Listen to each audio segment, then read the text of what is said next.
bamanan qu'il faut qu'il wale ɲuman dɔn bɛn le cerveau jamana in a bɛ cogo di bi dɛ a bɛ nima karan na wa ou bien ɲɛ bɛ ɲɛ dan kura la ko la an bɛ ala fo jamana bɛ sira min kan bi an bɛ k'an yɛrɛ ye a taa cogo la donc a bɛ mɔgɔ jigi sigi Assimi Goïta, Maliki Diaw, Choguel Kokala Maïga organe belebeleba institution saba bɛ transition kɔnɔ ɲɛmɔgɔ saba an b'u fo ka kɛɲɛ ni u bɛ ka jɔnya juru min tigɛ ka bɔ malidenw kana bi min n'a mɛnna an tun bɛ a miiri yɛrɛ b'a fɔ ko nin y'an da ɲa ye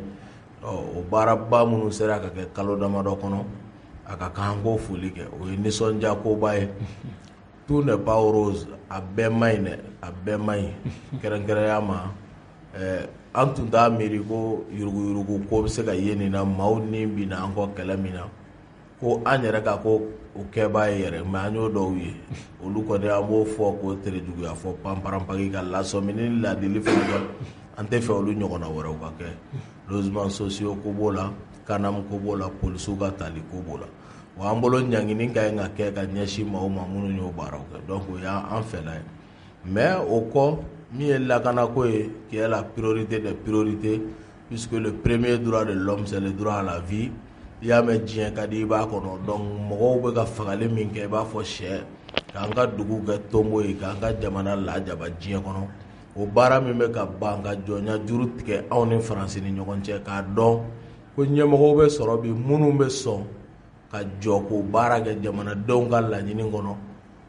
n'o kɛra kɔni an ka ɲi k'an jigi sigi n'o ye maajɛ minnu bɛ yen ka tila k'an tigɛ di ɲɔgɔn ma ka se k'olu lawuli cogo min comme jamanajɔ fana c'est un combat quotidien diɲɛ don o don aw bɛ défi dɔ de lawuli fɔ k'a fɔ don min jamana jɔra a sen ka donc bakuruba la taabolo min bɛ jamana kɔrɔ an b'an yɛrɛ y'a la a bɛ mɔgɔ jigi sigi hali n'o y'a sɔrɔ maajɛw bɛ minnu ka ɲi ka dafa ne b'a fɛ k'a dɔn Sadio ni Assimi u ko k'u ka cɛ de mɔgɔw b'a fɔ k'i n'u ka surun o tuma o daminɛna coup d'état in de la ou bien avant coup d'état i n'u tun ka di ni minnu ye les 5 colonels n'u tɔgɔ bɛ fɔ ne ni parce que Sadio ye Katika ye Assimi ye Katika ye donc olu fila sigilen bɛ Kati o kama n kɔrɔkɛw don Kati an bɛ ɲɔgɔn dɔn mais ne ni min ka di kosɛbɛ kun ka kɔn ku in yɛrɛ ɲɛ o ye Maliki Diaw de parce que Maliki Diaw 2012 événement la avec Amadou Aya Sanogo an tun b'o kɔnɔ an y'a ye an ye o dabɔ ko min kama an ka faamu na o y'a sira jɛ parce que o nana kɛ mun ye ATT minɛ IBK dɛmɛ bon an ko tiɲɛ na an kun t'an yɛrɛ ATT ka fɛn dɔ kɔnɔ surtout a ka yuruguyurugu ko parce que ale ko k'a tɛ dutigi minɛ a ma système éducatif sigi min na mɔgɔw bɛ se ka kalan ka ɲɛsin sɛnɛ ni baganmara ni mɔni ma o tɛmɛnen kɔ ale yɛrɛ ye surasiye général don ani kadafin ka di ani jamana wɛrɛw tun ka di a tun bɛ se k'i positionner o wagati ka Mali armée labɛn puisque Alifa ye armée ci donc ale nana ka continuer o sira kelen fɛ Alifa nɔfɛ donc an kun jalaki caman tun b'an bolo ka ɲɛsin Amadu Tumani Ture ka fanga ma hali n'o y'a sɔrɔ tanuni yɔrɔ caman fɛnɛ tun b'an bolo ka ɲɛsin ATT ka fanga ma donc o kama an ye nin wulikajɔ min kɛ nka an fɛnɛ ko ATT fɛnɛ su ka fisa Ibrahim Boubacar Keita ye olu ye IBK choisi o kɔfɛ u tilala ka wele bila Faransi de ma bamananw dun ko Ala kana maa si jugu k'i seere mais olu ye anw jugu k'an jigi ye donc kabiri o kɛra anw ko bon ɲɛnabɔ cogo tɛ nin ko la mɔgɔ min ye ka guerre dilan a sigilen bɛ a bɛ ka guerre entretenir ko wa a bɛna balo o guerre de la e ka tila ka t'o wele ko na n bɔ guerre kɔnɔ donc o kɔrɔ i ma foyi faamu i ye jamana di a jugu ma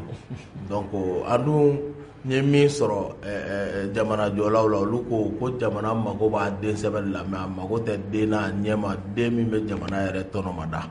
olu ye jamana feere u y'a tɔnɔmada o kama an y'an sen kuru Maliki Diaw y'i sen kuru sinon a ye jɔyɔrɔba de kɛ 2012 wulikajɔ minnu kɛra ATT ka fanga kama minnu tun b'a kɔnɔ olu fana b'o dɔn bon an yɛrɛ fana jɔyɔrɔ bonyana la donc ne ni Maliki Diaw ye ɲɔgɔn sɔrɔ 2012 o kɔnɔ et après on continue na mais min ye Sadio Assimi olu ye Katika ye donc o Katikaya kama n kɔrɔkɛw don an bɛ ɲɔgɔn dɔn Kati kosɛbɛ et une fois je me rappelle 2019 Assimi tun nana mission yɛrɛ la Kati a tun bɛ permission na Kati donc an bɛnna boutique kɔnɔ a y'a encouragé ko jeune frère aw bɛ kɛlɛ min na c'est une très bonne lutte, la cause est très noble, donc vous avez nos encouragements. O y'a sɔrɔ coup d'état ma kɛ 2019 o y'a sɔrɔ ale bɛ fɔrɔn na Sofara, donc a bɛ to kana bɔ so parce que yɔrɔw man jan ɲɔgɔn na, an bɛɛ bɛ quartier kelen na, donc o siratigɛ fɛ o bɛ ten. Bon Modibo Kone n'o fana ye ɲɔgɔn dɔn 2012 événement kɔnɔ, mais n tun bɛ Wage de dɔn yɔrɔ jan fɛ, on s'était jamais vu an ma deli ka kuma ɲɔgɔn fɛ, mais 2012 n tun bɛ Modibo Kone dɔn, donc globalement o kow de kɛra, mais ni Maliki Diaw tun bɛ ɲɔgɔn kalama kosɛbɛ, donc événement ko ninnu ni wulikajɔ ko ninnu na ka se bi ma depuis 2012 ka se bi ma, donc voilà de façon globale avant les événements du 18 août 2020 relation min tun bɛ ne ni minnu bɛ wele les 5 colonels ne n'u ni ɲɔgɔn cɛ quoi. Donc Ben le cerveau, Ben le patriote. Ne bɛ fɔ Bugu la de ka plateau kan. Ne tɛ dɛsɛ la koyi. Donc an dɔgɔnin ɲuman Ben le cerveau n b'a fɛ k'i fo k'i wale ɲuman dɔn, mais ne ma se ka min faamu, Ben ye sɛgɛnbagatɔ ye, Ben tɛ riche ye ka a bɛ wari sɔrɔ, mais ne dabari bannen bɛ ni wariba in bɛ yɔrɔ min CNT kɔnɔ, e ka wari bɛ d'i ma e b'i ban a la, mais i b'o kɛ kun jumɛn na? I b'i ban wari la, i b'i ban mobili la, mun na? Bubula an b'i fo parce que jamana min kɔnɔ ni Ala y'a ɲɛmɔgɔya kalifa i la wagati kɔnɔ, wagati min na danaya kari bɛ jamana marabagaw ani jamanadenw ni ɲɔgɔn cɛ, o wagati la i ka ɲi ka jateminɛ caman intégrer i ka baaraw la. O fana la n'i ko ko e b'i yɛrɛ ye mɔgɔ dɔw la, mɔgɔ min n'o ye Baba Modibo Keyita ye, mɔgɔ min n'o ye Che Guevara ye, olu nana faso ko la, u ma fɛn ɲini fɔ ka fɛn bɔ, ko le leader est le premier sacrifié et le dernier servi, ko ɲɛmɔgɔ ye maa ye maa min ni degun nana e pere bi kɔkɔ da gɛlɛya la, nka ko ni lafiya nana e bɛ kɛ mɔgɔ laban ye k'i daamu, ko de ye ɲɛmɔgɔya tamasiyɛn. O de y'a to Baba Modibo Keyita u y'u ka ɲɛnamaya kɛ ka ɲɛsin faso servili ma, mais u m'u yɛrɛ servi, donc o jateminɛ minnu tun bɛ yen an y'olu ye. O tɛmɛnen kɔ mɔgɔ dɔw de sara pour que surasiw bɛ se ka u ka responsabilité ta ka ko in fori cogoya min na, donc o min kɛra ne ɲɛ b'a la an bɛ k'an kɔ don u ma, et puis fallait montrer aux gens que an ye kalo 4 min kɛ tile ni sanji ni fiɲɛ ni fɛn bɛɛ kɔrɔ ka Ibrahim Boubacar ni marifa bali jukɔrɔ ka IBK ka jolibɔ fanga lajɔ, a ma kɛ yɛrɛko ɲini kama quoi, an y'a dabɔ min kama ka faso servi, donc an mana fɛn ɲinina cɛmancɛ fanga in kɔnɔ quoi, donc c'est pourquoi o exemplarité min ka ɲi ka bɔ ɲɛmɔgɔ la an y'o baara de bila sen kan, hali n'i tɛ se ka a bali bɛɛ la, par exemple hali u ma sɔn ka fɛn bɔ saraw ni fɛn caman na, mais Asimi Goyita ye a ka sara ni 3 don, ale ye tila 2, ale i ma janya o la ko k'o kɛ ka faso kɔkɔrɔma don. An ɲɛ b'a la nɔ la fana a bɛ kan ka kɛ. O tɛmɛnen kɔ hali embargo kɛlɛ n'i y'a kuma fɔ ni n'u ye ɲɔgɔn ye, a kɛra gouvernement ministre ye o a kɛra CNT mɔgɔ, u b'a fɔ Ben i bɛ kan ka an coro i donna an don, donc parce que i b'a dɔn k'u ŋaniya tɛ hali 100 sarala ka 50 bila, u ŋaniya tɛ, donc u ŋaniya tɛ, sinon kalo 4 peuple jɔlen b'an kɔ ko parce que an bɛ ka kotigiya ani yɛrɛtigiya ani yɛrɛma hɔrɔnya la segin, nka o wagati kelen ɲɛmɔgɔw yɛrɛ fɛn tɛ ka bɔ olu ta la, gɛlɛya bɛ yen, donc an bolo an tɛna an sɔnni sigi o kan kosɛbɛ komi an y'a fɔ k'a bɔgɔladɔn ka ban, donc o baaraw y'a to an bolo a bɛ wajibiya an kan an kun ko yira, o de y'a to a musaka ko an y'a ɲɛsin maaw ma minnu sɔnna, parce que mɔgɔ caman tɛ min kalama. Adama Diallo min tigɛra ORTM na ne minɛlen parce que a taara polisiw ka pick-up tile bɔ a la, ne tun n'a ma deli ka ɲɔgɔn ye, an ma deli ka kuma, ne t'a dɔn yɛrɛ. U ye min bolo tigɛ in nɔfɛ kosɛbɛ, mais ale ko kabiri an jiginna ka bɔ podium sanfɛ ko an ka taga ORTM ni assemblée ni cité ministérielle minɛ, ale tugura ne kɔ, donc ne bɛ yɔrɔ min a bɛ ne nɔfɛ, mais ne t'ale dɔn quoi, donc hôpital la n bɔlen kaso la n taara lajɛ, donc c'est là que a ye nin bɛɛ ɲɛfɔ ne ko, ne ko n ko mais n ko ne n'a ma deli ka ɲɔgɔn ye, mais ne dalen y'a ye a nana ka na pick-up tile bɔ polisiw bɛ ka kuma a fɛ ko a ka tile in di ka na, donc a ko non k'u ka ne labɔ pick-up kɔnɔ k'u bɛ u k'ale faga, ko sinon k'u ni pick-up tɛ taa kɔ, donc ko ni m'a di k'an bɛ marifa ci la ko wala in t'a di, donc à bout portant ils ont osé ka tir k'a kan, ne yɛrɛ dalen bɛ ne ɲɛ b'a la quoi, ne club ma ngana tigera ane devant tout le monde donc o de kera bo be kera e mo min kama o retour iba ko fendo be ko min ka bo no juru do do ni kana ko ikanga min ga tiere de va ko ka terke do fana sa to ko e kuma do fi ko so be Faisal ale o message di mo munu gerala la manyamugu di ko ale ni bi nente ko jugu ye ko me anin bi na ko min ga makanga no kele jamfa kanga ta no donc amulo horo nyala juru chama duna ankana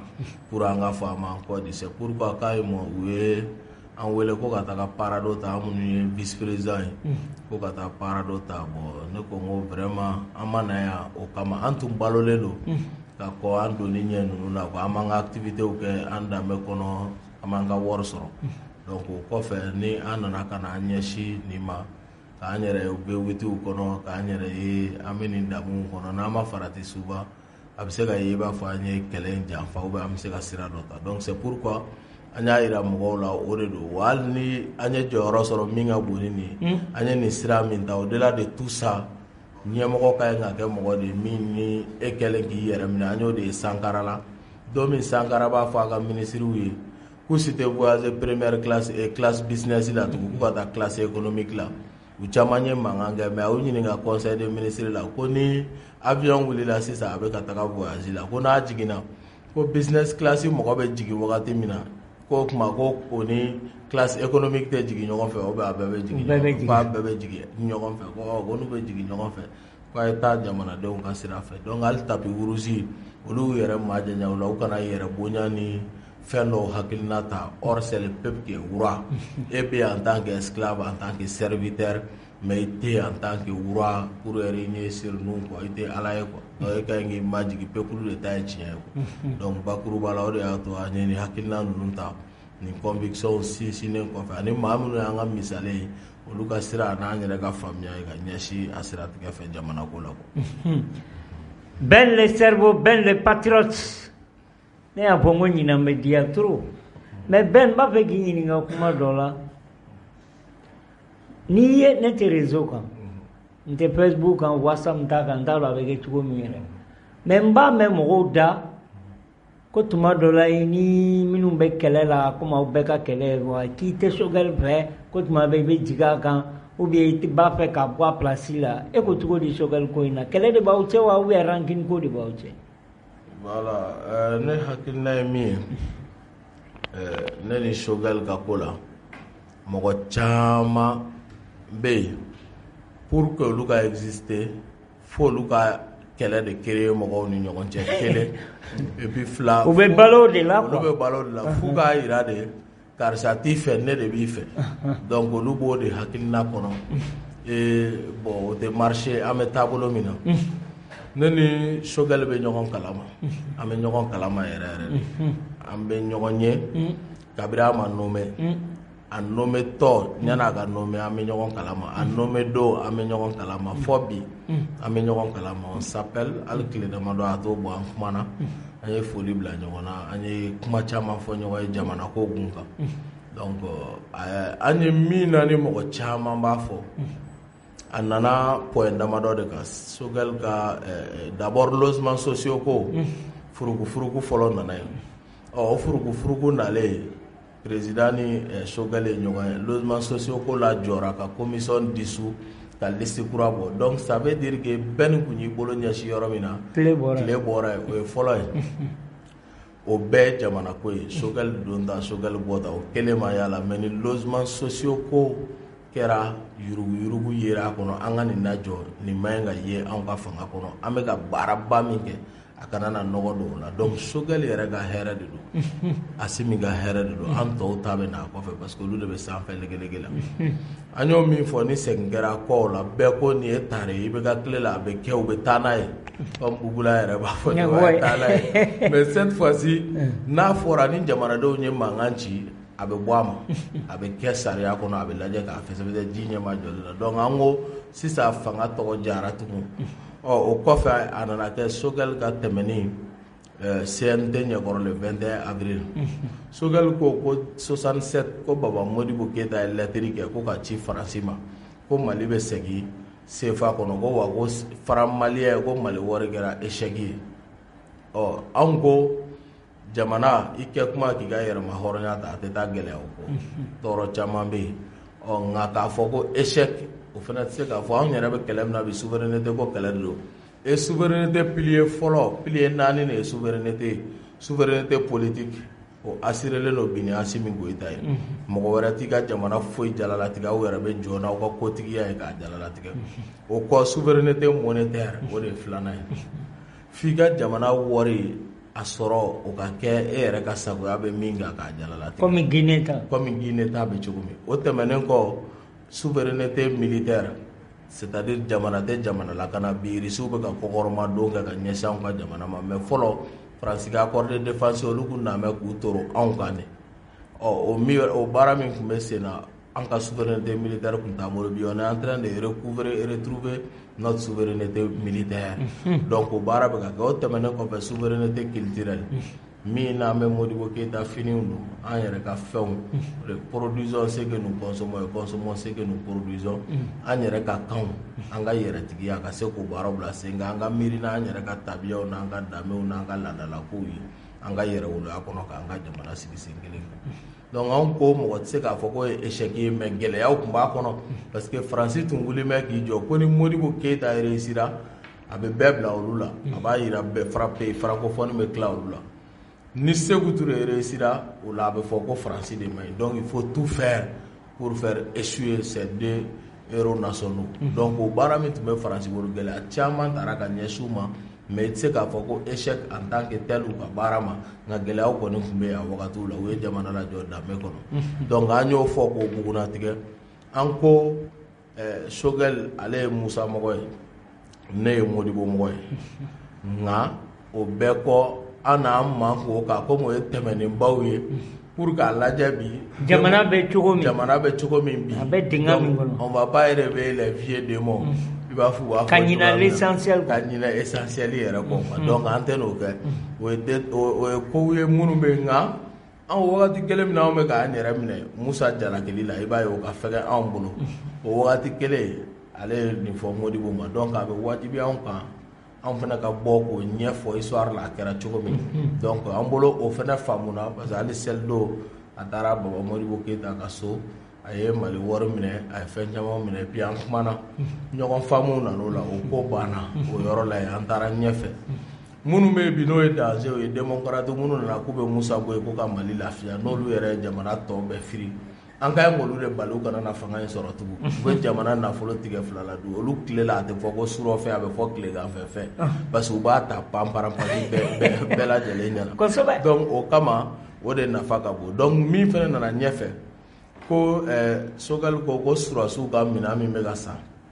ko a sɔngɔ tɛ fɔ ko ɲininkali yɛrɛ kana k'a la ko maliyɛnw ko lakana dɔrɔn k'a banna an ko mais n'o don Bube ka mɔgɔ bɛ se ka wuli k'an bin n'a kan kɛlɛkɛminɛn faso ka wari de don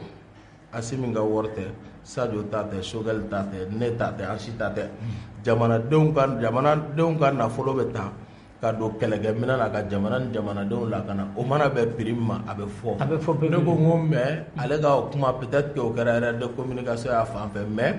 o ye diyagoya ye kɛlɛkɛminɛnw Faransi bɛ jateminɛ caman na kɔ Sadio ko minɛn 6 bɛ nalen lo 2 nana n'a lo tɔ nana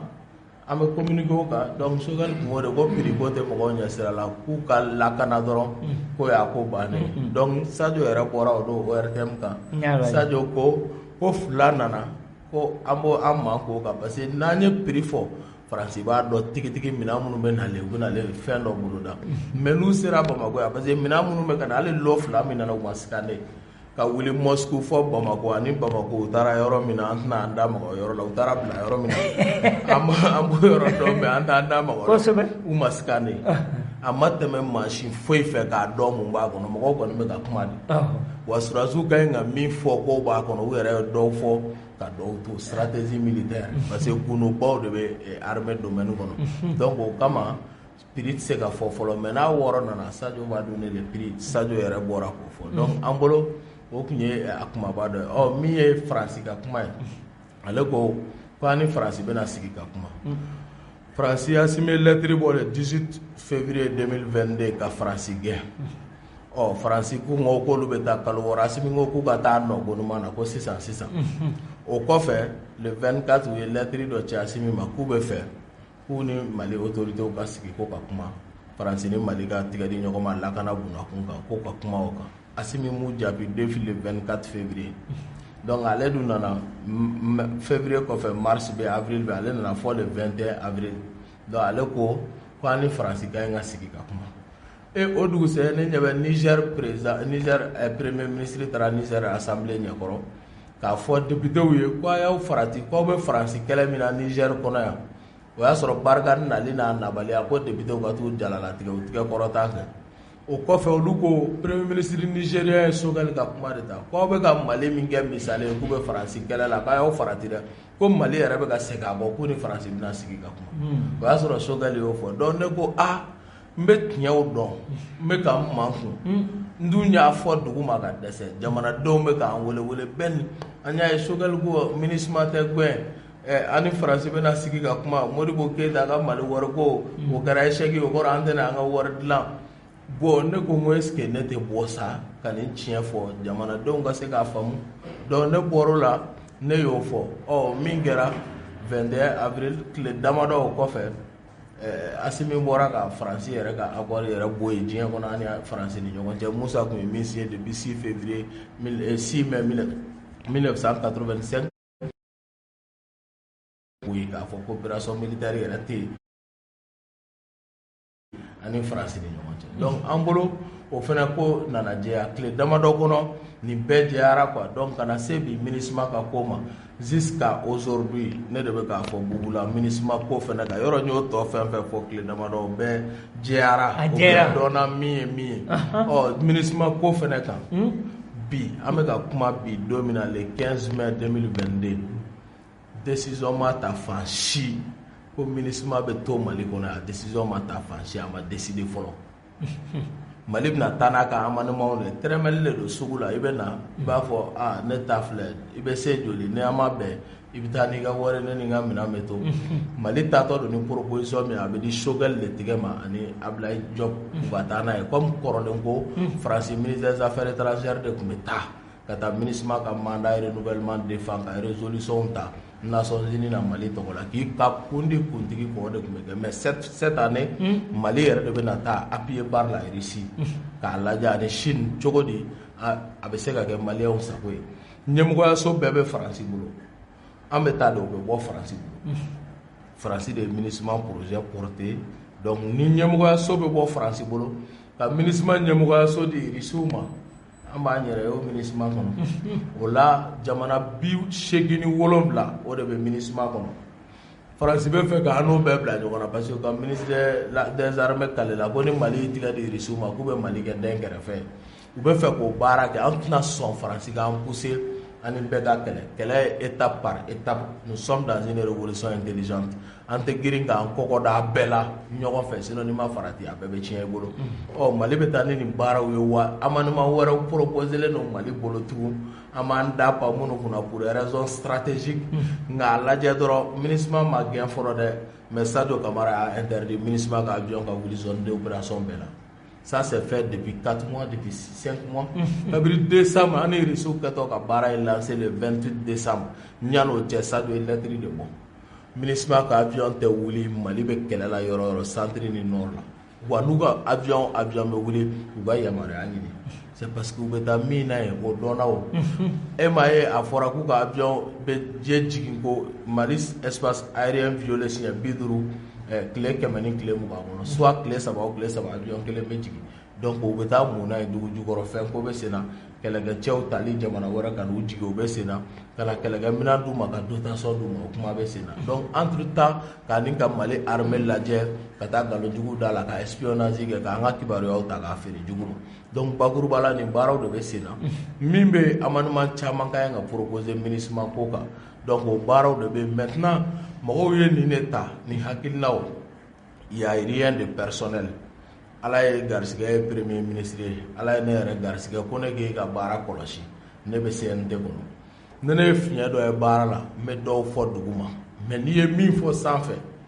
o jaabi fana bɛ di sanfɛ duguma ko dɔ bɛ yen o bɛ ɲɛnabɔ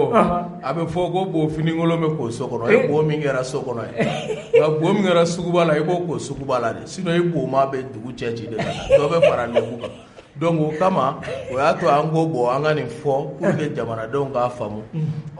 anw ka o baara in Sogɛl tɛ ko en tant que Sogɛl wallahi ni mɔgɔ ka ɲi ka Sogɛl lakana ne ka ɲi k'a kɛ parce que san 10 n bɛ kɛlɛ min kuma la tile kɔrɔ ale nana k'o kɛlɛ porter ka tila mɔgɔw ko ale ye Musa Tarawele ka héritier mais ale ye Modibo Keyita ka gulokiba don ka taa Modibo Keyita ka kuma fɔ Nations Unies na fa b'i hakili jigin Thomas Sankara ni Modibo Keyita la wallahi ne yɛrɛ bolo bi ne bɛ Sogɛl ye de comme héritier de Modibo Keyita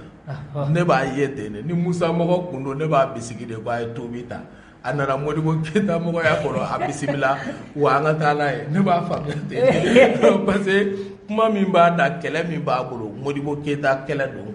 ne y'a bila o minɛn de kɔrɔ donc ni mɔgɔ ka ɲi ka Sogɛl lafasa en tant que tel ne don o de la an kumalen ta mɔgɔ wulila u yɛrɛ damaw sera ɲɔgɔn ma Sogɛl bɛna bɔ yen parce que ni nin kɛra tan a bɛ taa bɛɛ ninnu surasiw de ka surun i b'a sɔrɔ surasiw bɛ fɛ k'a bila an ko karisa nin baara in fiɲɛ bɛ na an k'o bila ni sigiyɔrɔ bila o tɛ kelen ye dɛ an b'o fɔ mɔgɔ si ye an y'o kumaw lakile u seginn'u donc u tun bɛ fɛ ka wuli k'u b'o furugu n'o ɲɔgɔn faamuyabaliya de ta k'o exploiter donc u ma se k'o kɛ donc an bɛ baara min kɛ pour que ka bɔ kuma la an bɛ agir souvent i b'a fɔ chirurgien bɛ agir cogo min na dɔgɔtɔrɔ bɛ agir cogo min chirurgien mɔgɔ min bɛ mɔgɔ voilà opération kɛ mɔgɔw fara n'i nana sɔrɔ dɔgɔtɔrɔso la chirurgien ka blouson jɛman b'a la a bɛ ka dɔ kunkolo dayɛlɛ e m'i muɲu i bɛ boli i bɛ bɔ i bɛ taa kɛnɛma mɔgɔw ma ko cɛ dɔ bɛ so kɔnɔ fini jɛman b'a la a kunkolo wulila parce que a bɛ ka dɔ kɔnɔ fara walima a bɛ ka dɔ kunkolo fara mais n'i y'i muɲu i b'a dɔn k'a bɛ ka banakisɛ de ta ka bɔ a tigi la a bɛ nin kisi la mais a tɛ nin bɔ la donc an ka o baara souvent on est obligé de te protéger contre ton propre mal ka i yɛrɛ ka ɲuman wajibiya ka d'i ma o de y'an ka baara ye souvent donc o tɛmɛtɔ dɔw t'o de faamu a bɛ k'u kɔnɔ i b'a fɔ i bɛ a tigi yɛrɛ ma juguya la mais i bɛ k'a tigi protéger de i dɛmɛ ni tiɲɛ de don parce que i bɛ ka mɔgɔw ko k'a bɛɛ ka ɲi n da bɛ tulu la foyi tɛ fɔ fanga ma fanga fiɲɛ tɛ fɔ parce que n yɛrɛ b'a kɔnɔ anw ma lamɔ ten anw t'o hakilina kan o t'anw ka conviction ye don min Asimi Goyita bɔra le 20 janvier 2022 ko Mali armée créera ko san 61 ne m'a fɔ bara kɔnɔ dɛ parce que a y'a fɔ panparanpaki o dugusɛjɛ filanan an ye conférence kɛ n ko président Asimi Goyita ye nin kuma min fɔ fili b'a la le 20 janvier ko ye Mali armée création ye Asimi Goyita o tɛ a tiɲɛ ye dɛ a tiɲɛ ye min ye le 1er octobre 1960 Mali armée créera tɛ tile 7 Amadu Jikɔrɔniw ni Modibo Jɛɲɔgɔn Sanumaw an y'o tɔmɔ olu kɔ mais 20 janvier kalanna e ne bɛɛ ko Asimi école la k'a fɔ ko de ye armée date de création ye n ko mais o t'a tiɲɛ ye mun nana n'o ye parce que Baba Modibo Keyita ye ambassadeur bɛɛ de wele a don Mali kɔnɔ ko bi 20 janvier 61 Faransi i ka koso ni kasa cɛ i ka taa ka bɔ an ka jamana kɔnɔ Faransi gɛn date de don mais Musa Tarawele nalen en 23 ans Musa de y'a yɛlɛma k'a kɛ armée ka date ye pour camoufler date min na ni Faransi gɛnna o de y'a to hali Faransi segintɔ kana IBK ka wagati la u tun y'a laɲini ko IBK k'a signé le 20 janvier 2014 IBK n'a ka ko 110 a ma sɔrɔ kelen ma comme un Keita nous a chassé un 20 janvier un autre Keita nous a fait appel un 20 janvier 2014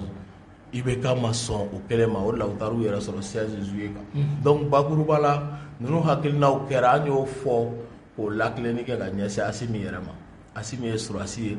Asimi ye jamanakuntigi ye Asimi y'o fɔ anw y'o lakilenni kɛ kuma tɛ anw bolo jamana kɔnɔ mɔgɔ si man bon ni jamana ɲɛmɔgɔ ye kuma tɛ premier ministre ma Maliki Jaw ni ne ta n ko o min ye n kɔrɔkɛ ni n terikɛ ye o ma dogo jamana kɔnɔ Jaw ye lɛtiri bɔ ko ni CNT mɔgɔw minnu bɛ Faransi ko kɛlɛ la Jaw y'a sɔrɔ olu bɛ ni labɛn na jukɔrɔ u tɛ ka fɛn fɔ mɔgɔ ye donc k'a fɔ ko ni min bɛ nin kuma la ko k'i manku ne bɔra ne taara maison de la presse la n ko Maliki Jaw ma parce que a communiqué kɛra sanfɛ n ko e ta nɔnɔ ne ta n basi n ko CNT tɛ n ko ne n sira a kɔnɔ ani na o an ma na o kama ne bolo n ko Faransi kɛlɛ de y'a to an donna a kɔnɔ wa an b'o kɛlɛ de kɛ an k'an ka yɛrɛtigiya sɔrɔ o kɔfɛ an k'an kɔkɔda jamana bɔ nɔgɔ la ko tɔw la mais ni o kuma tɛ fɔ aw ka CNT ta ye ne bɛ continuer ni n ka jamana ko kɛlɛ ne y'o fɔ o kuma ma dogo Bandaw ka wagati Bandaw taara Faransi ka taa sujudu kɛ Makɔrɔ ye quand j'ai dit ça Bandaw y'a instruit Moctar Wane ma Moctar Wane ye lettre sɛbɛn k'o ci Maliki Jaw ma ko lakana birifini bɛ ne kan ko k'o bɔ ne kan k'olu bɛna ko justice mako bɛ ne la ko ne ye président ne u ye ne wele ne taara Jaw ma n ko intervention in bɛ YouTube ka don a kɔnɔ a tɛ bɔ ne kunna a bɛ yen u ka mɛ intervention ma u ka objet ye jumɛn u ka demande kɔnɔ ko de ko injure publique à l'endroit du président de la transition ko n ye nɛni kɛ n ko n ka danbe tɛ n permet o la n bɔra du min kɔnɔ n bɛ silamɛya diinɛ min na o tɛ n permet n ka jamana ɲɛmɔgɔ kuma tɛ n fa fila ka bɔ ko n b'o nɛni n k'o tɛ n permet o la n ko mais a k'a lamɛn i ye Faransi jɔnya baara de kɛ nin ye i taara kalo 8 i bɛ yala yala la Faransi taga ko 6 i ma se Kati yɛrɛ kuma tɛ Kulukɔrɔ ma i ma se Kayi i mago tɛ maliyɛnw na i bɛ ka taa yan fɛ i taara Élysée kɔnɔ i dontɔ i ye sujudu kɛ Makɔrɔ ye n ko i bɛ ka taara Makɔrɔ ka balisi kɔnɔ an tun y'a ladi n ko i bɛ ka i jɔ jamanadenw b'i lakana n ko mais e Bandaw n'i ma jɔ walayi i bɛ taa Makɔrɔ ka tunga ma jana kɔnɔ an y'o de fɔ o kama o siratigɛ fɛ Bandaw ko k'ale nɛnina donc Jaw ye kuma lamɛn ka taa ka segin YouTube ka u y'a k'a la bɛɛ y'a lamɛn u ko tiɲɛ na kumaw fariɲana ko mais ko comme président tɔɔrɔla ko ale yɛrɛ ni président Bandaw kumana ko n'an bɛ se ka bɔ ko ka yafa deli kɛ n ko bon yafa deli kɔni o ye majigin ye o y'an taala ye parce que foyi ma sisanɛ halaki ni yɛrɛ bonya tɛ an bɛ se ka yafa deli kɛ mais k'a fɔ ko nɛni t'a kɔnɔ dɛ nka bɛn kama ani an bɛ baara ɲɔgɔnya min na ani fa filan dɔw kama ko caman kama an bɛ se k'an majigin ka yafa kɔni deli mais min ye ko nkalon ma d'a la nɛni ma kɛ mais kuma dɔw farinyana donc an y'o bila o minɛn kɔnɔ na avancé et bi foyi tɛ min bɛ ne ni Choguel ni ɲɔgɔn cɛ wa Choguel bɛ ne ka kɛlɛ de la wa mɔgɔ min ka ɲi ka Choguel dɛmɛ k'a lafasa ne bolo ne de don parce que a ye n ka kɛlɛ porter ka se niveau dɔ la donc niveau min na bi en tant que premier ministre n'an ka ɲi k'a kɔkɔrɔma don pour que ensemble an ka se ka jamana kuma bɔ cogo min. Ben les patriotes, ben les cerveaux Nangamaden ben b'a fɛ ka i ɲininka polisi recalé den ninnu 19-20 u sɛgɛnnen don dɛ u ko i ye kɛlɛ kɛ mais hali bi u bɛ kasi la dɛ ko bolojandenw bɛ kan ka ta olu ye bolocirindenw ye a t'u kɔ u t'u ɲɛ u jigi ye ko ka f'i ye hali bi k'u bɛ 1000 ta k'u ye mɔgɔ damadɔ de ta olu sigilen bɛ ni ɲɛji ye i ko cogo di rescalé ko in na n b'a fɛ k'a dɔn parce que ne ka kɛlɛ bɛɛ ye kelen. Recalé ko in tiɲɛ na an ye wulikajɔ k'a la ne n'u sera ministre de la sécurité ma n'o ye Dawudu ye an b'a fɔ n kɔrɔkɛ don ne n'u sera premier ministre ma docteur Choguel Kokala Mayiga o kɔfɛ don dɔ la u tun bɛ kan ka marcher u bɛ ka taa Kati k'u bɛ taa u ka dusumakasa jira Asimi Goyita la un dimanche a bɛnna a kɛra ala ko ye prince tun ma fɛn fɔ ne ye et puis u ka kulusi tun ma fɛn fɔ ne o don mais u y'a décidé dɔrɔn k'u bɛ taa sitini kɛ dimanche fɛ komi Asimi bɛ kɛ Kati samedi ni dimanche fɛ k'u bɛ taa a ka résidence yɔrɔ la k'u ka fɛngɛ yira o min kɛra ne bɛ ka bɔ Bamako ka taa Kati ne bɛ ka surunya kan yɔrɔ la ne ɲɛ b'u la bloc bilenman b'u caman kan na u bɛ ka na donc ne ye message ci ne ye jamana ɲɛmɔgɔ labɔ a kalama n'o ye Asimi Goyita ye n ko n ko n ka recalé ko n ye mun ka kuma f'i ɲɛna n k'u bɛ ka na u ka dusumakasa yira vraiment n'an sera k'u ka ko ta ba la Asimi ko k'u ɲɛ b'u la parce que ɲɛ bɛ bɛɛ la kabiri i bɛ Kuluba sira ta k'i bɛ taa Kati ɲɛ b'i la o ɲɛ bɛ bɛɛ la o kɔni an t'o dogo mɔgɔ la nin ko in ɲatɔ k'an m'an sigi k'an bolo da an sen kan Faransi taara Gbagbo bombarder ka palais kɔnɔ cogo min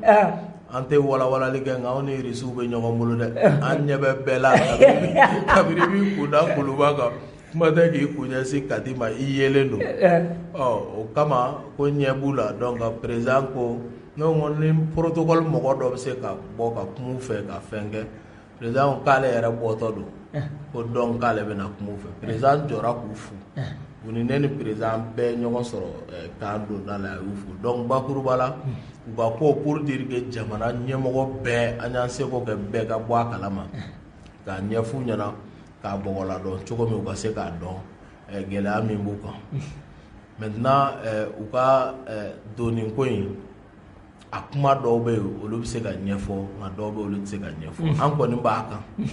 an b'a kan pour que a bɛ dilan cogo min parce que tiɲɛ na bin de kɛra u kan ni bin kɛra mɔgɔw kan ne ko k'i bɛ sariya kɔ k'i bɛ tiɲɛ kɔ k'i b'o de lafasa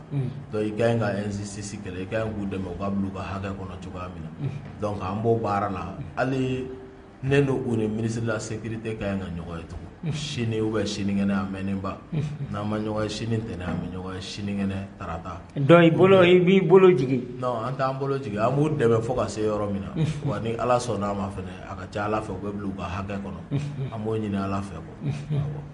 belle de cerveau belle de patriote n y'a fɔ aw ye n ko bi ka di kojugu belle ne b'a fɛ k'i ɲininka o ko ma ko risiw de bɛ kan ka wari d'e ma e ye fantan ye o tuma e bɛ balo cogo di e dun t'i ka wari ta ko risiw nana ni wari caman ye k'u bɛ kan k'a d'i ma e ko cogo di o la n y'o dɔw kɛ dugawu de ye bugu la dugawu wa awɔ n y'o dɔw kɛ dugawu de ye olu b'a dabɔ juguya kama mais ne y'a kɛ dugawu ye parce que n'o mɛn ko irisiw ye miliyɔn d'euro caman de di ne ma ne ko n ko tiɲɛ na n tun b'a mɛn ko Asimi Goyita bɛ miliyɔn caman di yan CFA la n tun b'o mɛn mais miliyɔn d'euro caman ko Poutine fana b'o di yan ne ko n ko tiɲɛ na ko nin ye dugawu de ye quoi nin dɔw la peut-être u bɛ fɛ bɛɛ ni ka kɛ bana ye o ŋaniya jɛlenya bɛ sɔrɔ nin ko boulangeries ni pâtisseries bɛ bɛɛ nin bolo ko immeuble yɛrɛ bɛ n bolo Bamako ni Kati ne ko n ko nin dɔw jɔlen bɛ sɔrɔ Gondwana a tɛ ye ɲɛ t'a si ye mais nin bɛɛ bɛ bɛɛ nin bolo u ye nin bɛɛ fɔ ko nin bɛɛ bɛ bɛɛ nin bolo ne kɔni ma nin bɛɛ kɛ ŋaniya juguya ye n ye nin dɔw kɛ peut-être u bɛ ka dugawu sama ma cogo min pour que a bɛ se ka kɛ cogo min hali ni sigo don mais e bolo ɲuman don ne bolo ɲuman don ne y'a bila o minɛn kɔnɔ mais dɔrɔn ka mɔgɔw hakili lasigi ni kuma kelen ye Asimi n y'a fɔ kabini an ma kɛ président an ye ɲɔgɔn ye foliw kɛra fɛnko la donc Asimi de bɛ k'anw ka kɛlɛ kɛ quoi au lieu que mɔgɔw b'a fɔ k'anw de bɛ Asimi kɔ mais walayi bilayi talayi Asimi de b'anw kɔ ale de bɛ k'anw ka kɛlɛ porter min kɔ ye mun ye jɔn ye jɔn sɔrɔ nin sira in kan kɛnɛkisɛ guwɛ la ale sɔrɔdasi tɛ kuma olu tun bɛ hali n'u b'a conviction kan parce que u ye an encouragé a la ka kɔ u ka fanga sɔrɔ ɲɛ donc olu tun b'a kɛlɛ la n'a marifa sira ye terrain kan mais a politique sira anw de tun b'o baara la terrain kan donc olu de b'anw kɔ k'anw ka kɛlɛ porter o ye fɔlɔ ye filanan Vladimir Poutine tɛ dɛ ne ma deli ka Russie kelen ye n ka ɲɛnamaya kɔnɔ ɲɛ la ko ne filɛ Russie filɛ n ma deli ka Russie ye ɲɛ la citoyen russe ne ma deli k'a ye ɲɛ la ko Russie jɔlen filɛ ko bɛɛ nin filɛ don min na CPM mɔgɔ an b'o fɔ o ye miliyɔn 8 signature kɛ pétition kɛ ko signer ko Russie n'an k'an tigɛ di ɲɔgɔn ma malien miliyɔn 8 o remise kɛtɔ la stade la an tagara yen an ye Russiw ka ambassadeur an ɲana a ka na yɛrɛ ne taara parce que a organisation na mɔgɔ caman ma na mais an y'u ka mɔgɔ dɔw ye yen nka ɲana o ka na ne tagara o kɛra stade Modibo Keita kɔnɔ diɲɛ bɛɛ ɲɛna ye ne tun bɛ fɔ tribune sanfɛ o kɔ dɔw ye wele da don dɔ la ko an ka taga pétition di la Russiw ka ambassade la an taara o da fɛnɛ la k'a bɔ o la ne ma deli ka gɛrɛ hali Russie autorités la kuma tɛ k'a ye wa ne ma deli ka Russie kelen ye ɲɛ la diɲɛ kɔnɔ diɲɛ kɔnɔ ma deli k'a ye o delà de cela n ye min fɛnɛ ye tugun Poutine tɛ o ye mɔgɔ wɛrɛ t'o ye dɛ mais mɔgɔ tɛ diɲɛ kɔnɔ ne bolo fo mɔgɔ min k'a fɔ ne ye quoi ko Ben i faso dɛmɛ quoi j'ai l'habitude de le dire dɔw b'a fɔ ko n ka n'o fɔ Poutine ma mais ne bolo o bɛ fɔ Poutine ma parce que u m'a faamu ne quoi n ko Poutine est trop petit pour dire à Ben il faut aimer ton pays Poutine ka dɔgɔn k'a fɔ de Ben k'i faso fɛ quoi olu de bɛ u ka mɔgɔw sara miliyɔn 200 ni miliyɔn 42 u y'a di conseil na kunnafonidilaw ma ko a ye na ko bugulaw ka kuma tiɲɛ fɔli bɛ ka don jamanadenw kunkolo ma ko Gandi maliyɛnw bɛ ka débat min kɛ Kati 24 Masu Kasimu ko débat bɛ ka don jamanadenw ani Umaru Mariko ani Umaru Cɛfin Mariko ko donc ko a ye taa aw ka taa kunnasiri don mɔgɔw kunna ka taa manipulation kɛ olu de y'o kɛ conseil na a bɔra bɛɛ donc pour les Français mɔgɔ se ka k'i faso fɛ n'i ma san quoi donc anw bolo o de ye diyagoya an ka jamana bɛ guerre kɔnɔ an la jabara diɲɛ kɔnɔ wajibi sɛbilen don jamanaden bɛɛ kan i ka wuli k'i jɔ mais wuli ka jɔ ko fo ka den dɔ de k'i sara la o tɛ tiɲɛ munna ne irisiw tɔgɔ bɔ n da n bɛna a théorie fɔ panparanpaki géopolitique don géostratégie don ni min bɛ se ka dɔ wɛrɛ sɔsɔ i bɛ na k'o fɔ faransi de guerre bi anw kan a bɛ ka an ka jamana ci a tɔrɔlen ma an kan tugun faransi jɛɲɔgɔn ye États-Unis o kɛlen bɛ ka Angleterre lakana olu saba bɛ ɲɔgɔn bolo chinois ko olu tɛ wuli ka t'u ka militaire intervention militaire kɛ jamana kɔnɔ mais commerce ni coopération économique ka di olu ye kosɛbɛ o ye naaninan ye duurunan ye a tɔ tora Russie de jamana minnu bɛ yen ni veto b'u bolo diɲɛ kɔnɔ n'olu de bɛ diɲɛ jalalatigɛ deuxième guerre mondiale kɔfɛ 5 de don o jamanaba 5 ni kelen bɛ kɛlɛ la i kɔ sɛmɛ kelen na Paul Kagame parce que ale y'i kɔ sɛmɛ États-Unis na parce que yɔrɔnin dɔw la Faransi ni États-Unis bɛ fɔ ɲɔgɔn kɔ mais Mali kunkan ko kan États-Unis bɛ Faransi kɔ ne ko n ko bon n'i y'a lajɛ de façon géopolitique Mali bɛ se k'i jigi sɛmɛ jɔn na nin 5 kɔnɔ pour que ka se ka bɔ guerre kɔnɔ parce que pour que i ka kumaba dɔ kɛlɛ i b'i sɛmɛ kumaba dɔ la dɛ Kadhafi tun bolo ko ale kelen bɛ se k'i kɔkɔ da Faransi la a y'a ka allié wele États-Unis wele ka Angleterre wele u taara ka taa Libye ci ko démocratie a ma kɛ tatiɲɛkarasi a ma kɛ jamana ci karasi ye Libyɛnw bolo Syrie Bashar al-Assad bolila joona ka Poutine wele o y'a sɔrɔ u ye jamana minɛ ka na fɔ Damas minɛ capitale fankelen minɛ Irisiw nalen Damas u ye Damas regagné ka Syrie fan bɛɛ récupérer ka Bashar to a ka fanga la ne ko n ko bon ne ye nin jateminɛ kɛ an kana kɛ Kadhafi ye an ka kɛ Bashar ye o stratégie fila de b'an bolo soit an bɛ kɛ Libye ye soit an bɛ kɛ Syrie ye an ko o profil dɔ la an ko adapté kunun dun anw ni Irisiw ye tigɛ di ɲɔgɔn ma kɛ Baba Modibo Keyita ka tile la ani nisɔndiya bɔra la an sewalen bɔra n ko donc bi an ka segin ka na an ni Irisiw ka tigɛ di ɲɔgɔn ma voilà la raison pour laquelle an ye Irisiw fɔ et pour terminer Irisi ka girin ni Faransi ye 10 fois militairement donc Faransi dun échouera à 9 ans i bɛ mɔgɔ de ɲini min fanga ka bon ni Faransi ta ye donc o de ye Irisi ye ni ne y'a raison ye basta fɛn t'a kɔ fɛn t'a ɲɛ Irisiw sugandili anw fɛ wa bɛɛ y'a ye kabini décembre ka se bi ma kalo 6 soit kalo 5 min kɛra ani san 9 min kɛra bɛɛ ɲɛ b'o la Faransi dɛsɛra min na san 9 ani Irisiw bɛ k'o de réussi kalo 6 wallahi donc ni ne y'a kun ye a bɛɛ filɛ donc wariko ninnu bɛɛ nkalon o ye ten dɔrɔn parce que olu ka baara y'o ye f'u k'o fɔ k'i mangoya ka nkalon sigi la non a bɛ nin min na jamana ko tɛ a bɛ yɛrɛko ɲini de la o de y'u ka baara ye u bɛ fɛn bɛɛ de kɛ e mɔgɔ min b'u ka intérêt menacer f'u k'e casser quoi par tous les moyens nkalon b'a la fagali b'a la empoisonnement b'a la fɛn bɛɛ b'a la mais u bɛ fɛn bɛɛ kɔni kɛ e bɛ jɔ pour que olu ka continuer k'aw ka jamana ci quoi k'aw ka jamana dugu jukɔrɔfɛnw bɔ o de la u ye sanction bin e kan voilà c'est pourquoi u bɛ na ni sanction kow ye i tɛ taa Europe ne ko n ko k'a sɔrɔ an mago bɛ yen na 1,241,238 kilomètres ala y'o di mɔgɔ min ma e bɛ mun wɛrɛ kɔ tugun fo n'i bɛ fɛ a k'i ɲɛnama don arajɛ sinon kɔni olu ma kɛ hali kiraw ye donc an bolo nin m'an wasa hali kunu an bɔra yanfoli la a dugutigiw a ɲamakala ɲɛmɔgɔw a diinɛ ɲɛmɔgɔw donso ɲɛmɔgɔw sifinnakaw ka ɲɛmɔgɔw muso ɲɛmɔgɔw a bɛɛ tun bɛ yen an ye sigi ka fɔw kɛ k'u ka dɛmɛ dafalen bɛ Asimi Goyita kɔ a n'a jɛɲɔgɔn donc Europe jamana ni Amérique min ye interdit la e ka foyi t'o la a bɛ b'a fɔ n'i ɲɛ minnu tigɛ su la su mago t'o la o k'i ɲɛ minnu tigɛ su la an ka foyi tɛ Europe foyi tɛ Bazoum mana dɔɔnin k'a la an ka cɛ ka ji min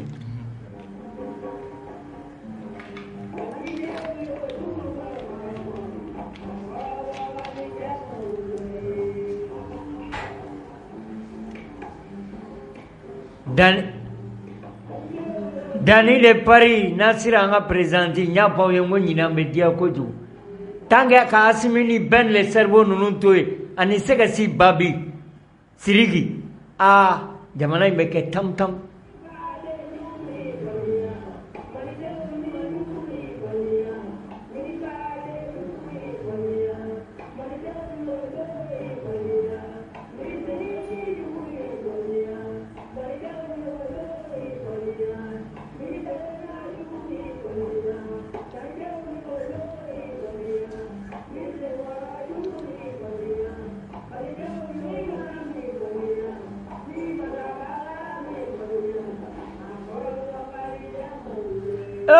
Mali banzumana bala ka hinila.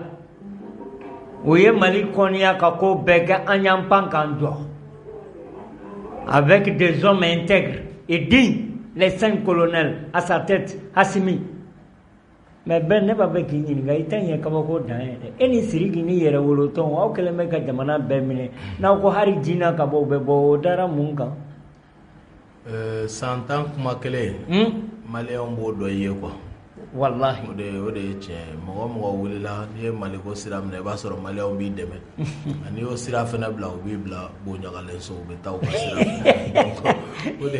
de a che donc c'est pourquoi jamana do ni dana da anka ni anga o persévérance ni constance ni cohérence de donc ya do am mi no fa na nyini chugo na nyini bagaw parce que kundama do de be kelela jome ka kele porter misalela beba do ko ibe ka fanga kuma yi mais Malien kun tɛ se ka tugu mɔgɔ si ko a don ni imam di ko tɛ non seulement kɛlɛ in kun ka ɲi nka fɔ mɔgɔ ka kɛ mɔgɔw dalen don mɔgɔ min fana la min fana bɛ se ka jama labɔ donc o de y'a to kɛlɛ ka ɲi wa ɲɛmɔgɔ fana a danaya dafalen don o kan donc o kama ani bɛ ka laɲini minnu kɛ olu bɛɛ b'a to mɔgɔw bɛ na kɛlɛ kɔnɔ donc o de y'a to adamadenw y'u yɛrɛ ye kɛlɛ in kɔnɔ donc bi naanu bɛ ka jɛ ka wuli ka jɔ kɛ ɲɔgɔn fɛ donc hali kunu ani Kemi Seba kun ka ɲi ka taga conférence la Ouagadougou donc Burkina ka CEDEAO ka sanction ma wuli parce que quand on a voulu ka taga c'est à l'aéroport que ne yɛrɛ bɔra kalama ko Burkina ka sanction ma wuli donc ko ne tɛ se ka taa Burkina donc an ye sira falen o yɔrɔ bɛɛ an taara kɔlɔsi minnu tɔgɔ la n'an bɛ se ka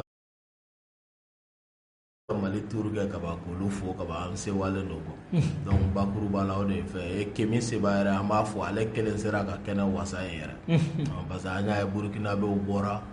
a yɛrɛ ye TV5 journaliste gɛn ka bɔ salle kɔnɔ an y'o baaraw ye hali n'an bɛ tila k'an fɛla denw la donc anw bolo baara min don mɔgɔw bɛ k'a fɔ k'a ye kunnafoni dila bali ka kunnafoni di u nana ni liberté d'expression ye fɛnɛ mais dans le fond min don message dɔ de don pour que k'a passer quoi pour que mɔgɔw minnu b'u ka kunnafoni ninnu na mais n'u dalen don u ka kuma na u k'a dɔn ko c'est des médias de propagande des médias mensonges u bɛ manipulation de kɛ donc o kama nin bɛna kɛ sababu ye k'o réflexion bila niveau dɔ la tel que k'a to Dakar a ye franc CFA billet kelen jenini min kɛ o ye CFA de b'a rebooster ka bila niveau min na donc ni journaliste gɛnni kɛlɛ ninnu fɛɛrɛ ka ca quoi a bɛ kɛ kun dɔ kama i b'a sɔrɔ e bɛ a ye cogo min na mais a bɛ ka dabɔ laɲini min kama o de ka bon kosɛbɛ quoi donc bakuruba la an bɛ Burkinakaw fo an y'a ye ko Tchadiens fana wulila an b'u fo Niger bɛ k'i labɛn an bɛ se le 25 mai donc ka taa o wuli ka jɔ fana la Niger quoi donc bakuruba la o de b'an bolo farafinna yɛrɛ bɛɛ cɛncɛn fo ka jamanaw ani farafinna bɛɛ cogo de an bɛ se k'an tigɛ di ɲɔgɔn ma ka bɔ Faransi ka jɔnjɔnjuru in kɔnɔ an b'o sira de kan bɛɛ ne jɔrɔlen don misimisilen don aw ka nin kɛlɛba in bɛɛ kɛ Hasimi ka kɔ don ni transition banna aw ye kɛlɛ min kɛ o a bɛ kɛ tori ka salijita ye wa aw bɛna to tugun minnu y'an ka jamana nafolo dun zon ni zondenw u ka tila ka na an mara tugun o tuma an ye kɛlɛ min kɛ o bɛ kɛ fu ye wa ou bien ni Hasimi taara ni yɛrɛwolo bɛɛ bɛ taa ɲɔgɔn fɛ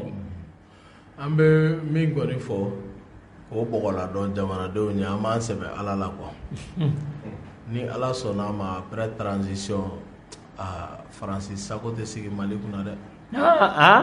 Faransi sago tɛ sigi Mali kunna Faransi jɔn tɛ sigi wa zone tɛ sigi Mali kunna zone den tɛ sigi Mali kunna o kɔni an b'an sɛbɛn Ala la k'o fɔ Maliyɛn bɛɛ ye o de ye étape prochaine ye quoi parce que Faransi y'i sigi de k'u tigɛ bɔra transition kan il faut tout mettre en œuvre maintenant pour récupérer l'après transition parce que anw ka jamanaw kɔnɔ anw bɛ programme minnu kɛ n'anw ye programme quinquennal programme annuel programme décennal anw ka programme bɛ da san 10 de la mais Faransi b'i sigi ka hali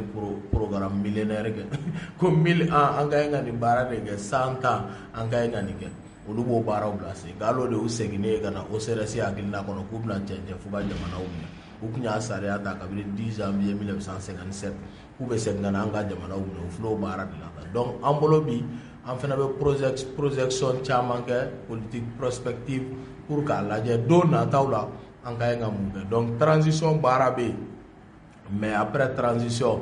ko dɔ ka segin ka na tugun k'an ka jamana ka irisiw gɛn ka na ni faransɛw ye ka fasoden ɲumanw minɛ k'u datugu i b'a fɔ min kɛra Modibo Keyita o la ka dɔw faga ka tila ka jamana ci k'a sigi a sen sabara kɔnɔ ni ala sɔnna ma o tɛ kɛ an ma ɲinɛ ala kɔ quoi mais an m'an sinsin ala la ni ala sɔnna ma o tɛ k'an ka jamana kɔnɔ quoi an b'o de ɲini maliyɛn bɛɛ fɛ an k'an labɛn hakilinaw la ani taabolow la k'o de bila an kunkolo kɔnɔ quoi ko ni sira min taara an b'an wasa don ni sira la fo k'an faso kuma bɔ quoi. Mais bɛɛ na an y'a ye dɔw ye katakatanin ta dɔw ye baton yɛrɛ ta dɔw ye nɛgɛso ta k'i yɛrɛ ɲini o ko k'aw bɛ sasa l'homme mais an ɲɛ b'a la parti politique mɔgɔ dɔw bɛ yan olu ma b'u nɔ la c'est que olu dalen b'u yɛrɛ la an ni tilabana k'a dɔn ko sasa l'homme tɛ n'i sigilen don i sɔminen don k'i ye dumuni kɛ e de bɛ boli sinon Modibo Sidibe ninnu bɛ yan ani mɔgɔ wɛrɛw olu ma boli u bɛ yan mais minnu bolila yala sika t'u la k'u magara faso fɛn dɔ la wa. K'a ye sɔmi yɛrɛ laminɛ surukuba y'i yɛrɛ ɲini o de ye nin ko ye grand frère national Boubou la i da sera cɛba dɔ ma Modibo Sidibe a bɛ jamana kɔnɔ a ma boli wallahi Musa Mara bɛ yan hali n'o y'a sɔrɔ Faransi kasa bɛ Musa Mara la Faransi ka d'a ye dɛ n terikɛ don n'a b'a baro kɛ Faransi ka d'a ye Faransi kasa bɛ Musa Mara la donc i yɛrɛ b'o dɔn k'a ka d'a ye n b'o dɔn i teri don n teri don mais n b'o dɔn a b'i pan Modibo Keyita ka mémorial kunna yan ka taa Charles de Gaulle ka bureau kɔnɔ ka yɛlɛ ka photo ta ye donc n b'a dɔn Faransi ka d'a ye an bɛ kuma nka a bɛ jamana kɔnɔ yan Pulo bɛ yan donc Pulo bɛ yan jamana kɔnɔ a bɛ ka kuma transition ma wa cadre yɛrɛ ɲɛmɔgɔ y'ale de ye wa a bɛ jamana kɔnɔ a bɛ ka kuma wallahi donc an bolo mɔgɔw sasa l'homme tɛ yen quoi cɛman Iber min bɛ kuma la kɔsa in na cɛ bolilen ale min bɔra katakatani fɛ Mauritanie ka sɔrɔ ka avion ta ka t'i yɛrɛ sɔrɔ Abidjan o min y'o kɛ k'a to ministre de la défense la jamana kɔnɔ k'a ye kɛlɛkɛminɛn dɔ wɔri dɛ a y'o de ta mais minɛn ma na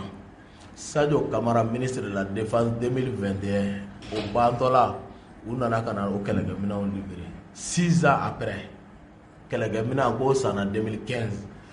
o kɛlɛkɛminɛn sannen dɛ u nalen cɛ nana ka n'o de commerçant opérateur nana ka n'o de livrer ko tiɲɛ na ko nin kun wari dira ale ma ja u bɛ wari di u b'a fɔ ko minɛn tɛ livrer quoi donc u bɛ wari du business de don a bɛ kɛ dɔrɔn komi marché kɔni passera en bonne et due forme mais livraison t'a la foyi t'a la nin bɛɛ de tun bɛ k'anw ka armée kɔnɔ ja o wagati an b'an ka sɔrɔdasiw jalaki ko fugaru don cɛ bolilenw don nin don mais tiɲɛ tɛ janfa kun kɔnɔ ka dun donc o baara de kɛra walayi opérateur nana ni minɛn n ko Sadio ye ɲininkali kɛ ko nin ye mun minɛ ye ko jɔn ye nin commandé ko non k'a commandé na 2015 san 6 bilayi talayi ka na n'a ye donc o bɛɛ kɛlen e b'a dɔn ye mɔgɔ min y'o kɛ yɔrɔ kɔni e tɛ kasoden ma kɔnɔ e b'a fisaya tagama ye wallahi a ye ji kɛ bidɔn na o de la a filɛ o kuma de la ko sasa l'homme tɛ yen a ye jamana nafolo tigɛ fila la don k'a ka na o ɲɛfɔ ne bolo hɔrɔn kɔni bolo n'i welela kiri bunna kun kan e bɛna k'i dan tigɛ de k'i yɛrɛ jabajɛya mais n'i ye sen tigɛ ni ko laban ta o fana la an tɛ se k'an sigi k'e lajɛ e k'an ka jamana nafolo ta e ma siran k'o ta anw ka siran k'o fɔ o tuma anw kɛra danga na k'anw kɔ anw ka faso saraka y'o la e ma siran k'anw ta ko e ma siran k'a ta a ye zon bɛɛ k'anw ka n'o fɔ panparanpaki don an b'o fɔ dɛ donc o baara de bɛ sen o de la Boubou ninnu bɛɛ balila o bɛɛ bolila maintenant tere ta kɔni a k'o fana teliya k'an kɛra feerela tɛ ko in teliya parce que il faut que politique kɛnɛ a ka saniya quoi yanni an ka se kalata ninnu ma quoi caman bɛ u da ma yen ka don kuma la quoi tuguni u da ma yen ka don kuma la tuguni parce que u y'a kɛ jamana in na ka s'a dan na quoi donc u y'a kɛ jamana la fo aw b'a fɛ ka sira de jɛya komi capitaine James Lawrence y'a kɛ cogo min Ghana o baara de bɛ sen na ni Ala sɔnna ma aw tɛ sɛgɛn aw tɛ ɲinɛ o la aw tɛ sɛgɛn an tɛ ɲinɛ wotoro fali y'i to wotoro la ka anw hinɛ minɛ ninnu sababuya la donc wagati dɔ sera bi o ka jɔ an tɛ se ka an bɛ hinɛ jamanadenw la fali sɛgɛnnen don k'aw hinɛ minɛ aw min tɛ wotoro la n ko ne y'o de fɔ n ko hali mɔgɔw bɛ ka fɛn dɔ kɛ kumako ye n bolila o n sara o a bɛ fɔ ko boli tɛ dankɛ quoi wallahi kiri ka kɛ parce que u caman sara u y'an ka jamana nafolo dun ka t'u da mais u bolo fɛnw b'u tɔgɔ la a bɛ bubula yuruguyurugu ko in na walayi hali ni jɔlɔkɔ bɛ se ka don dɔw salen kaburu la ka tila k'u bolo fɛnw minɛ ka di anw ka jamana ka se ka kuma bɔ ko solomadenya la a kalanna ko i ta tɛ dɛ walifɛn tɛ ka taa ta so kɔnɔ tɛ dɛ mugan dalen sirada la n'i y'a ta ko ka kuca fɔ k'i lajaba i k'a bila ko parce que n'i y'a ta i ka ɲi k'a tigi ɲini de quoi o ye min bɛ bɛɛ da k'a binnen kuma tɛ ka na jamana nafolo bɛɛ e kelen k'a tigɛ fila la dun miliyariw k'a dun ka jamana ci k'u fa ka ɲi ka kɛlɛ ko terroriste don yari ka ɲi ka kɛlɛ mais e min ye an ka sɔrɔsiw bali ka se k'u kɔgɔ da terroriste la ni dugu cira ni muso kɔnɔmaw kɔnɔ farila ka denyɛrɛni ni tile 10 jeni ka dugu ci ka jamana lajaba ala an ka tungarankew tɛ se ka yala e fana tɔgɔ de o ye terroriste financier de o terroriste financier ka ɲi ka traquer de sisan sa dernière demeure parce que Asimi Sadio nana u y'o wari de ta ka don a la o e y'o wari de dun donc e de tun bɛ k'an faga ja olu tɛ o e de bɛ k'an lajaba walayi donc o la saya t'i tila anw na quoi n'i sara walayi saya t'i tila an na tɛ ko i bolila boli tɛ dɛ saya t'i tila an na bon nin wagati la u caman fɛnɛ minɛna yɔrɔ jumɛn u ka immeuble baw an'u ka sow an'u tɔgɔla fɛn b'u tɔgɔla ni nafolomafɛn don komi a yamaruyara ko kasoge ka se ka u minɛ ko hali ni i ka nafolomafɛn jɔlen bɛ Côte d'Ivoire o jamana wɛrɛ kɔnɔ Sénégal fan o fan ko k'a feere hali n'a bɛ extérieur la ko k'a feere ko ka na wari bila jamana kɛsu la wa fɛn bɛɛ b'i tɔgɔ la ko k'a bɛɛ feere ni i nɔ yɛrɛ yuruguyurugu la k'o di CNT o sariya ta k'o di kasoge ma wa n'i ye suɲɛli kɛ fɔlɔ la olu ka délai de prescription kun ye san 10 ko ni san 10 sera k'an k'a bila Minjani na démocrates ye nɛgɛ peuple malien la u t'a ɲɛfɔ an ye